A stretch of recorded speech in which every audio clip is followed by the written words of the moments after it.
राधे। सुखदेव जी महाराज कथा को और आगे बढ़ाते हैं और कथा को आगे बढ़ाते हुए कहते हैं कि एक बार की बात हुई जब देवगुरु बृहस्पति नाराज हो गए थे देवताओं से। नाराज क्यों हो गए कि एक बार ऐसा हुआ जब इंद्र सिंहासन पर बैठा था, समाज जुड़ी हुई थी पूरी। इंद्र को देवताओं का राजा नियुक्त किया गया।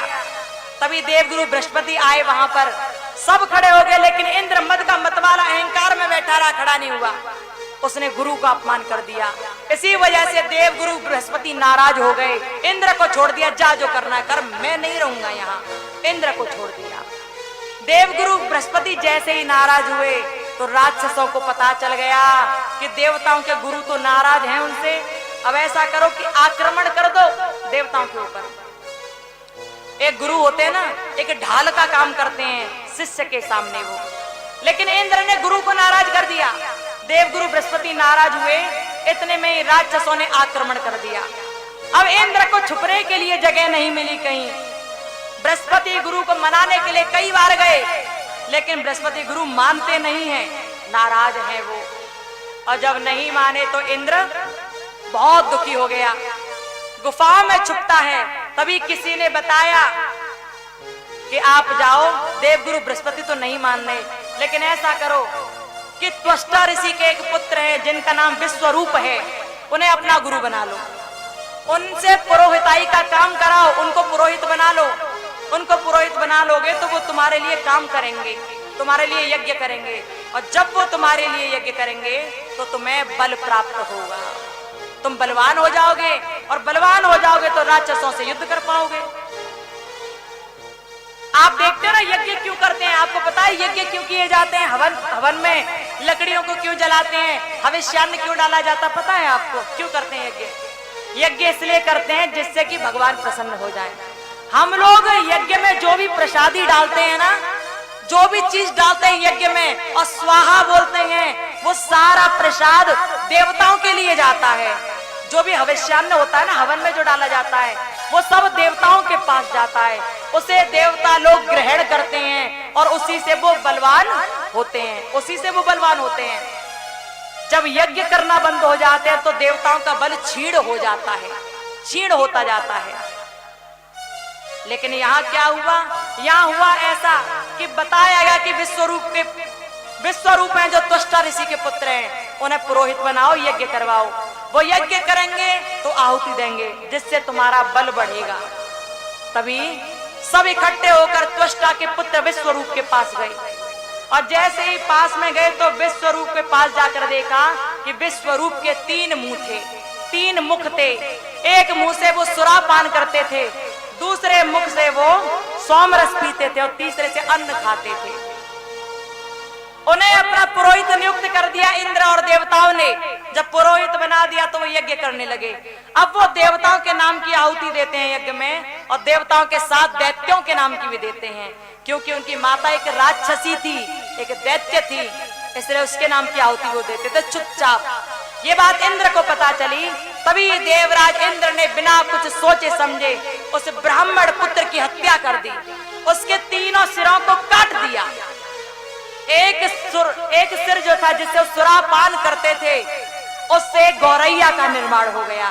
दूसरा सिर जिससे वो अन्न खाते थे, उससे तीतर बन गई, और तीसरा सिर जिससे वो सोमरस पिया करते थे, उससे पपीहा बन गया। 3 सिर काट दिए गए, और जैसे ही ब्रह्म हत्या हो गई, अब ये हत्या का पाप कौन सहे? पृथ्वी को दे दिया, पेड़ को दे दिया, नदी को दे दिया, और स्त्री को दे दिया। पृथ्वी को दे दिया और कह दिया कि ऊसर भूमि हो जाएगी, लेकिन उस पाप के साथ साथ, अभिशाप के साथ साथ आशीर्वाद भी दे दिया कि पृथ्वी में जहां जहां गड्ढे होंगे वो अपने आप समय आने पर भर जाया करेंगे। पेड़ को भी वो श्राप भोगना पड़ा, गोंद के रूप में जो निकलता है ना, वो ब्रह्म हत्या ही निकलती है। लेकिन फिर ये वरदान भी दिया कि पेड़ को कितना भी काट लोगे, लेकिन समय आने पर अपने आप ये बढ़ता चला जाएगा। नदियों को भी कहा कि इनमें ब्रह्म हत्या के पाप के रूप में पेड़ बना रहेगा, लेकिन फिर ये कहा कि नदियों का जल सूखेगा नहीं, वो चलता रहेगा, बहता रहेगा।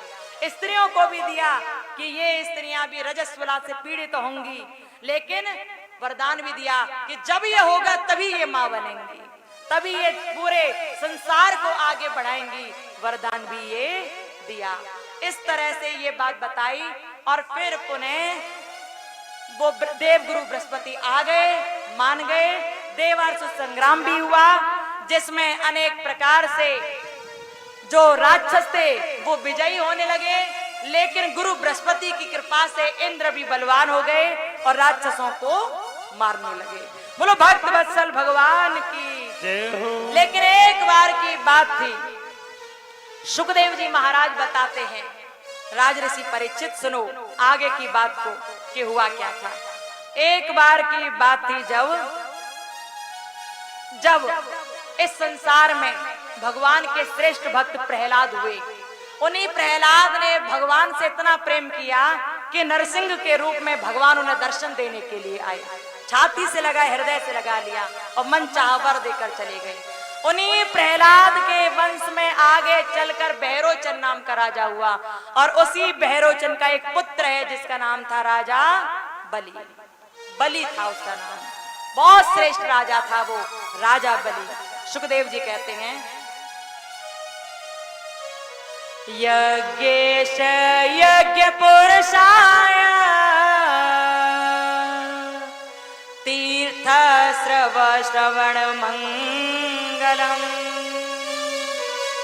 आपन लोक नमामिन नमामिन केशवम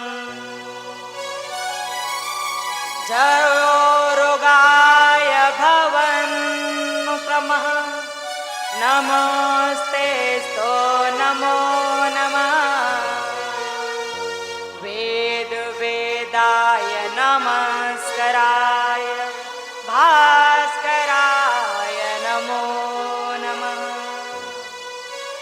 श्री कृष्ण गोविंद हरे मुरारे हे नाथ नारायण वासुदेव जिव्ये पिबस्व मृतमेत देव गोविंद दामोदर माधवे गोविंद दामोदर माधवे। सुखदेव जी भगवान ने बोला, राजऋषि परीक्षित, भगवान का एक बहुत ध्यान करने वाला राक्षस कुल में ही प्रहलाद के वंश में ही एक भक्त हुआ जिसका नाम था बलि। बलि यूं तो जन्म से राक्षस था, प्रहलाद भी तो राक्षस थे, लेकिन उन्होंने भगवान की भक्ति की, भगवान को पा लिया। हिरण्यकश्यप के प्राणों का अंत भी नरसिंह भगवान ने किया था। उन्हीं के वंश में, प्रहलाद के वंश में राजा बलि हुआ। बलि इतना प्रतापी था, वो जानता था कि भगवान ही सत्य हैं, सारा जगत मिथ्या है, वो जानता था। उसने भृगुवंशी ब्राह्मणों से शिक्षा दीक्षा ग्रहण की थी। बहुत श्रेष्ठ था वो राजा बलि। एक बार की बात कि बलि ने विश्वजीत नाम का यज्ञ किया और विश्वजीत यज्ञ ब्राह्मणों ने करवाया, जिससे बलि विश्व को जीतने लगा, विश्व को जीतने लगा, स्वर्ग तक जीत लाया वो बलि, राजा बलि। ब्राह्मणों ने फिर कहा कि तुम 100 अश्वमेध यज्ञ अब करो। 100 अश्वमेध यज्ञ करोगे ना तो जो तुम्हारी इच्छा है वो तुम्हें मिल जाएगा। राजा बलि अश्वमेध यज्ञ करने लगा। अश्वमेध यज्ञ जानते हो किसे कहते हैं? जानते हो कैसे होता है? जब एक यज्ञ होता है, उस यज्ञ में एक घोड़ा छोड़ा जाता है, एक अश्व छोड़ा जाता है, और अश्व को जब वो राजा चक्रवर्ती सम्राट छोड़ देता है तो वो अश्व, वो घोड़ा जितनी दूर तक जाता है वो पूरा राज्य उसी राजा का मान लिया जाता है, उसी राजा का हो जाता है जिसने उस घोड़े को छोड़ा है, उसी का। जैसे सोच के देखिए, यहाँ इस जगह पर कोई राजा हो, यहाँ पर यज्ञ हो रहा हो, ठीक है, यहाँ यज्ञ हो रहा हो। अब यहाँ यज्ञ में घोड़ा रखा है, उसी घोड़े को छोड़ दिया यहाँ के राजा ने। अब वो घोड़ा यहाँ से जाएगा दौड़ता हुआ, मथुरा पहुंचा, वृंदावन पहुंचा, वहां से घूमता फिरता हुआ यहीं लौट आया।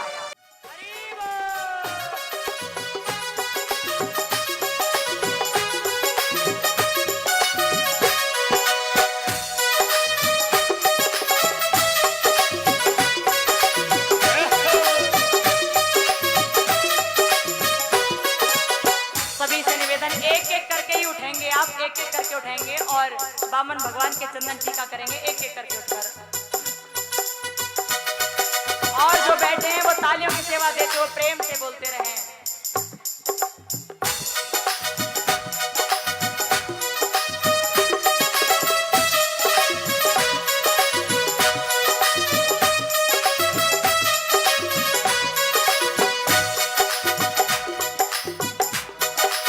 कैसा श्रृंगार उनका? कर में दंड कमंडल सोहे, कर में दंड कमंडल सोहे, कर में दंड कमंडल सोहे, कर में दंड कमंडल सोहे, कमंडल सोहे, कमंडल सोहे, कमंडल सोहे, कमंडल सोहे, कर में दंड कमंडल सोहे, कर में दंड कमंडल सोहे, सर पे सर पे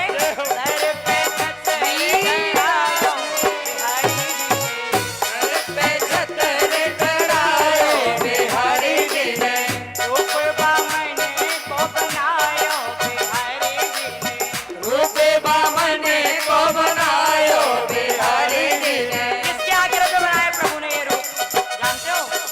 कहते हैं देवों के आग्रह पे प्रभु ने उनको बामन रूप दिखाया, उनको बामन रूप दिखाया, देवों के आग्रह पे प्रभु ने उनको बामन रूप दिखाया, उनको बामन रूप दिखाया, शेष की सिर पे जग का बालक, बालक बन के सम्मुख आया, बालक बन के सम्मुख आया, बालक बन के सम्मुख आया, बालक बन के सम्मुख आया, याचना के बिन दान मिले ना,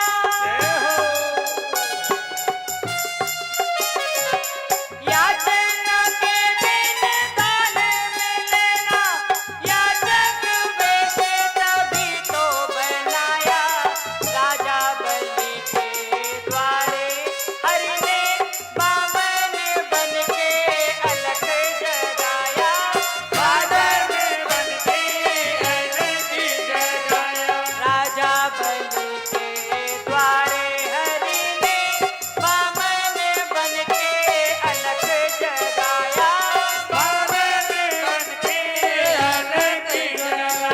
बामन बनकर आगे प्रभु राजा बलि के द्वार पर, बलि ने देखा भगवान आए हैं, भिक्षा मांग रहे हैं, तो राजा बलि देखकर मुस्कुराने लगा, मन ही मन सोचने लगा प्रभु आपको आना ही पड़ा।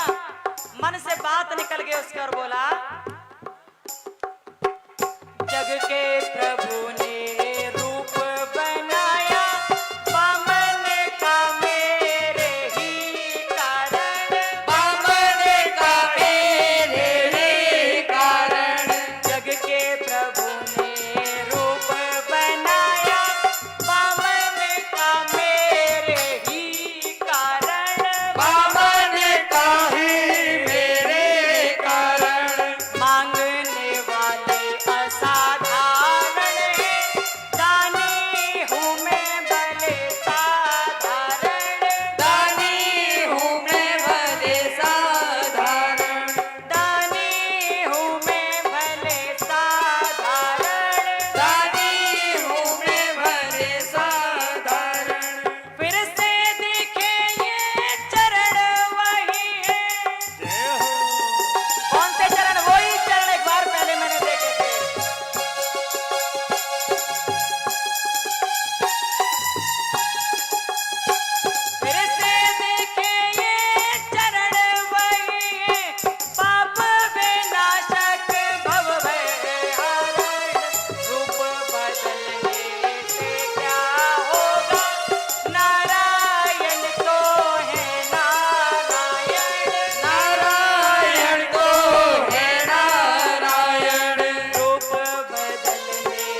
भिक्षा मांग रहे हैं। सुंदर तरह से देवी देवता फूलों की वर्षा कर रहे थे प्रभु के ऊपर और वही बात कह रहे थे, रूप बामन को बनायो बिहारी जी ने, रूप बामन को बनायो बिहारी जी ने, हाँ बिहारी जी ने, ओ बिहारी जी ने, रूप बामन को बनायो बिहारी जी ने, रूप बामन को बनायो बिहारी जी ने। प्रभु बामन भगवान का रूप रख के राजा बलि के द्वार पर चले गए। बामन अंगुल के बालक बन के वो आए और जैसे द्वार पर गए, राजा बलि द्वार पर आया भगवान को भिक्षा देने के लिए। देखा कि ये परमात्मा बैकुंठ से आए, आश्चर्य में पड़ गया। मन में सोचने लगा, प्रभु आप मेरे द्वार पर भिक्षा लेने आए हो, मैं दूंगा, जरूर दूंगा। अब पूछने लगा भगवान क्या चाहिए। भगवान मुस्कुरा रहे हैं उसकी ओर, देख रहे हैं और बोलते हैं, मैं कुछ नहीं चाहता बलि, 3 पग भूमि चाहिए बस। बलि बोला, प्रभु 3 पग भूमि में क्या करोगे? भगवान ने कहा 3 पग बहुत दे दे। 3 पग भूमि बलि से मांग्यो, 3 पग भूमि बलि से मांग्यो, 3 पग भूमि बलि से मांग्यो, 3 पग भूमि बलि से मांग्यो, रूप विराट बनायो बिहारी जी ने, रूप विराट बनायो बिहारी जी ने, रूप विराट बनायो बिहारी जी ने, रूप विराट बनायो बिहारी जी ने, हाँ बिहारी जी ने, ओ बिहारी जी ने, हाँ बिहारी जी ने, ओ बिहारी जी ने, रूप बामन को बनायो बिहारी जी ने, रूप बामन को बनायो बिहारी जी ने, रूप बामन को बनायो बिहारी जी ने, रूप बामन को बनायो बिहारी जी ने, रूप बामन को बनायो बिहारी जी ने, रूप बामन को बनायो बिहारी जी ने, रूप बामन को बनायो बिहारी जी ने। बोलो बामन भगवान की जय हो। जैसे बामन भगवान द्वार पर आए, राजा बलि ने सुंदर तरह उनकी पूजा अर्चना की। आपके सामने भी बामन भगवान है, पूजा अर्चना करो तो करना, चंदन टीका करके उनका।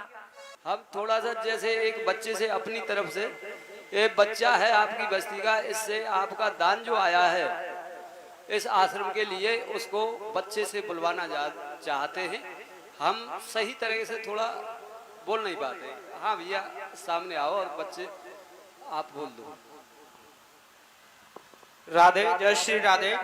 जो आज तक दानदाताओं की सूची है वो इस प्रकार से है कि 5100 रुपए हरिओम शर्मा, 1100 रुपए पूरन बाबा, 50 किलो गेहूं, 5000 रुपए प्रताप प्रधान जी, 50 किलो गेहूं, 2100 रुपए हेम सिंह गढ़ी बीज, 500 रुपए सुहेल सिंह रहामन 1 कुंटल गेहूं, 500 रुपए रमेश प्रजापति 50 किलो गेहूं, 5100 रुपए परिचित महाराज की तरफ से है, 1000 रुपए बोला थोक बिकू, 500 रुपए संतोष पचाई तोक, 500 रुपए बच्चू डॉक्टर बादाम गढ़ी, 2100 रुपए विजेंद्र सिंह फौजी पचाई तोक, 500 रुपए राजेश शर्मा पचाई तोक, 501 रुपए पंडित राम अवतार ब्रह्मपुरी, 1100 रुपए पूरन ठेकेदार, 100 रुपए नथोली लोकरेरा, 101 रुपए निनुआ थोक रामन, 100 रुपए नरेना प्रजापति 20 किलो गेहूं, 501 रुपए पंडित गिरिराज सिंह थोक रामन 50 किलो गेहूं, 1100 रुपए मनोहर सिंह थोक बिकू, 200 रुपए नरवेशा पंडित जी, 5100 रुपए भूपेंद्र सिंह पचाई तोक 1 कुंटल गेहूं, 501 रुपए पंडित रामगोपाल पचाई तोक।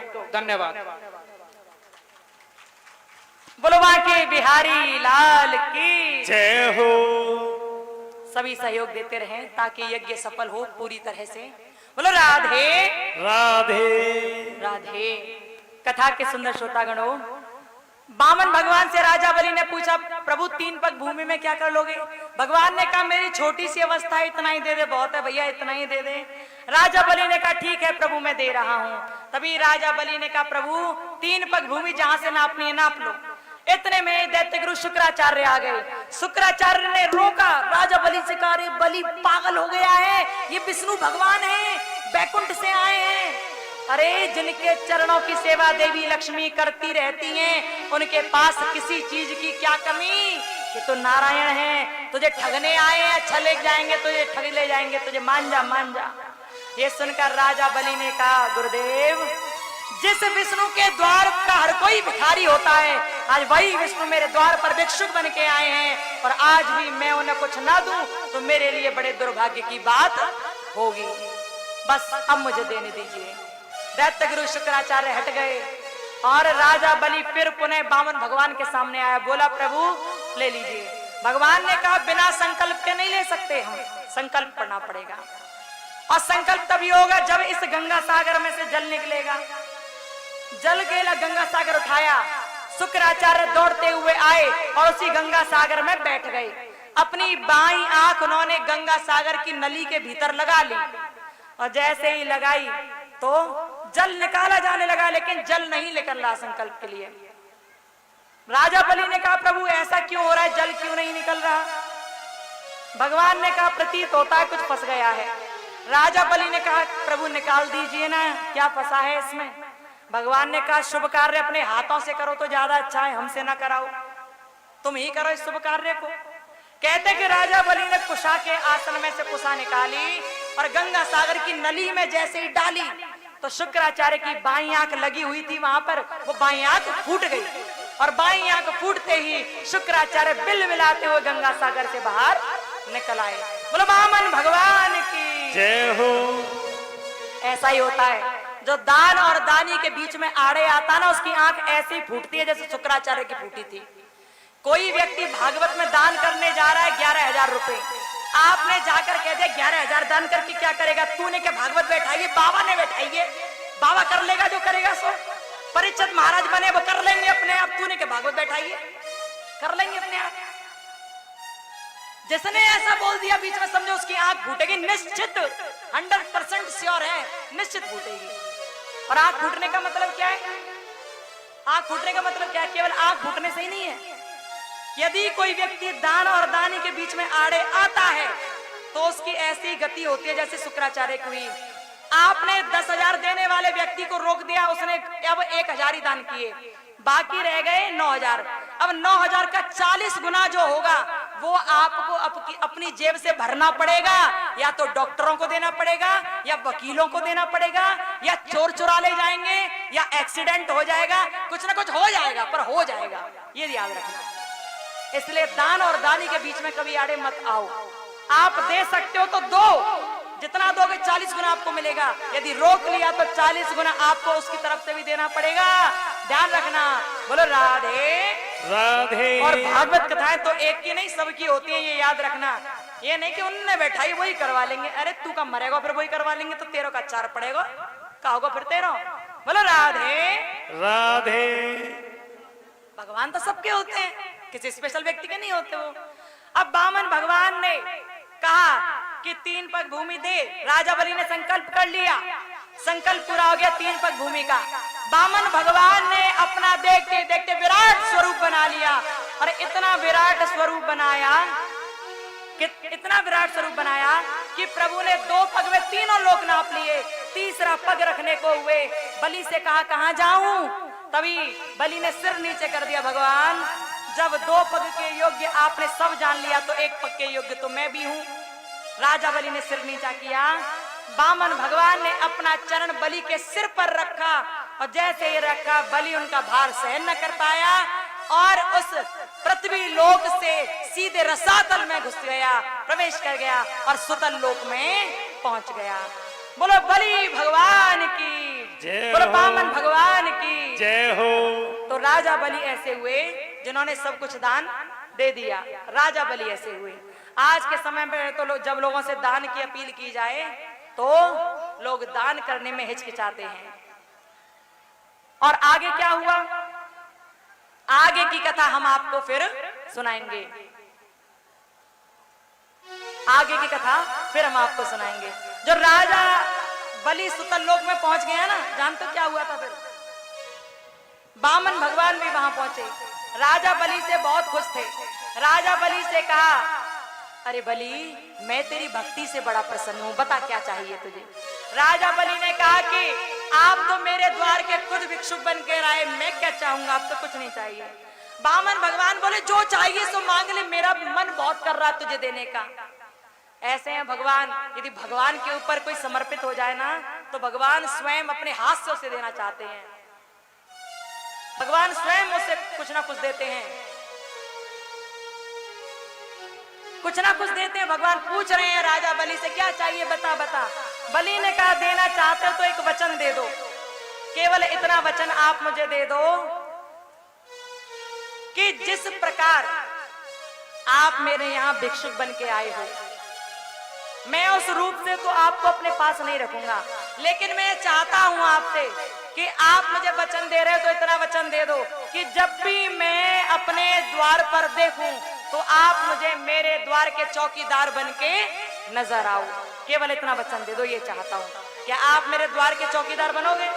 भगवान ने कह दिया एवमस्तु, अर्थात ऐसा ही हो, चौकीदार बन के रहेंगे हम तुम्हारे दरबार के। तभी से राजा बलि के द्वार के चौकीदार बन गए भगवान श्री हरि विष्णु, चौकीदार बन गए। अब विष्णु भगवान तो सुतल लोक में बैठे हैं, चौकीदार बने, लेकिन माता लक्ष्मी बैकुंठ में है। माता लक्ष्मी ने नारद जी से कहा नारद जी भगवान कहाँ हैं? परीक्षा लेने गए थे बलि की। नारद जी ने कहा परीक्षा लेने नहीं गए थे, वो तो परीक्षा दे के आ रहे हैं। देख लीजिए वो तो परीक्षा देने गए, लेने कहाँ गए? देखिए माता लक्ष्मी सुतल लोक में पहुंची, देखा कि द्वार पर ही एक पहरेदार बैठा है, वो कोई और नहीं भगवान विष्णु है जो पहरेदार का रूप बना के बैठे हैं। माता लक्ष्मी ने कहा क्या कर रहे हो, घर चलो ना। विष्णु भगवान बैकुंठ अच्छा नहीं लग रहा था क्या जो यहाँ आ गए आप? भगवान ने कहा देवी मेरे भक्त ने मुझे यहाँ रखा है, मैं बिना उसकी आज्ञा के नहीं जा सकता। माता लक्ष्मी बोली अभी कोई नहीं देख रहा, चलो चलते हैं। भगवान ने कहा नहीं देवी, ले जाना चाहती हो तो राजा बलि से मुझे दान में मांग लाओ, दान में ले आओ। देवी लक्ष्मी राजा बलि के महल में प्रवेश कर गई, और जब महल में गई तो उन्होंने रेशम का धागा निकाल कर राजा बलि की कलाई पर बांध दिया और कह दिया भैया आज से आप मेरे भैया हो गए, भाई बना लिया। कुछ दिन वहीं ठहरी देवी लक्ष्मी।